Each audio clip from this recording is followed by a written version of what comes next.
Je pense également, évidemment, à la lutte contre l'apartheid où Solidarité Socialiste a joué un rôle important également. Alors, Solidarité Socialiste, c'est la seule ONG qui porte encore comme épithète, que porte comme adjectif le terme de socialiste.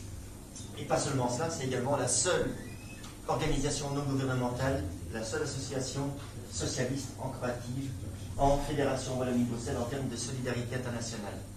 Et c'est également la seule organisation socialiste qui travaille, qui lutte avec des partenaires dans le Sud pour justement défendre les valeurs et les idéaux sociodémocrates, les idéaux du socialisme. Alors, nous travaillons dans le Sud avec dans une dizaine de pays, avec une quarantaine de partenaires.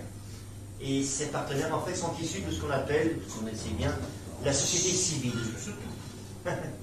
La société civile, des associations, des organisations au sein de cette société civile qui sont nées après une période très difficile qui sont appelées la période de l'ajustement structurel. Alors, ça vous dit peut-être rien, l'ajustement structurel.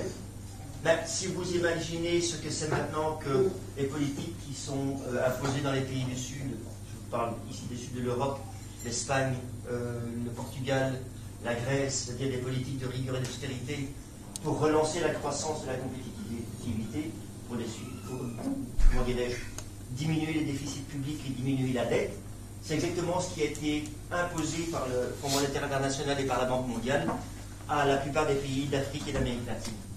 Alors, qui dit rigueur, dit austérité, dit évidemment des politiques qui veulent couper dans les dépenses, tout ce qui est dépenses sociales, éducation, santé. Il y a eu privatisation des entreprises publiques, ouverture du marché aux investissements et au commerce et aux entrepreneurs étrangers, avec pour conséquence évidemment ce qu'on a appelé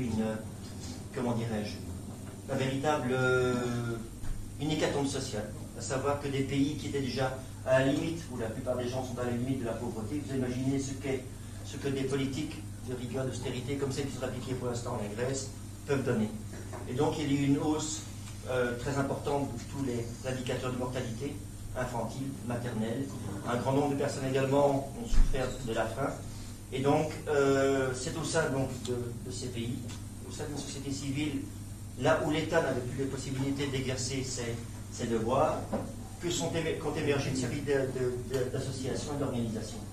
Et c'est avec une partie de ces associations, une partie de ces organisations, que Solidarité Socialiste, l'ONG de coopération et développement de l'action commune, collabore et mène des partenariats. Sur deux thèmes particuliers. Tout d'abord, tout ce qui concerne la protection sociale, l'accès à la santé, l'accès à des soins de santé de qualité, l'accès aux médicaments de qualité, parce qu'on sait que dans les pays du Sud, il y a pas mal de médicaments qui parviennent là-bas par des circuits détournés et qui sont des médicaments périmés, qui sont extrêmement dangereux pour la santé des gens. Et également la création et le renforcement de mutuelles de santé. Et au-delà de la création et le renforcement d'une mutuelle de santé, la volonté de mettre partout dans ces pays une couverture maladie universelle, comme elle existe ici, du moins une solidarité qui existe qui pourrait ressembler à celle que l'on connaît ici en Belgique. Et le deuxième axe, c'est tout ce qui concerne l'économie sociale et solidaire, tout ce qui concerne effectivement le travail, d'une part avec des organisations paysannes. Il faut savoir que 80% des personnes qui souffrent de la faim dans le monde sont des paysans et des enfants de paysans, tout simplement parce que leurs produits, parce que leurs productions sont concurrencées par des produits qui viennent d'autres pays, que ce soit du Nord, comme ça peut être l'Europe, comme d'autres pays comme la Chine par exemple. Donc les organisations paysannes et d'autre part toutes les personnes qui travaillent dans ce qu'on appelle le secteur de l'économie informelle, c'est-à-dire le travail de personnes qui n'ont pas de contrat, qui n'ont aucune protection sociale.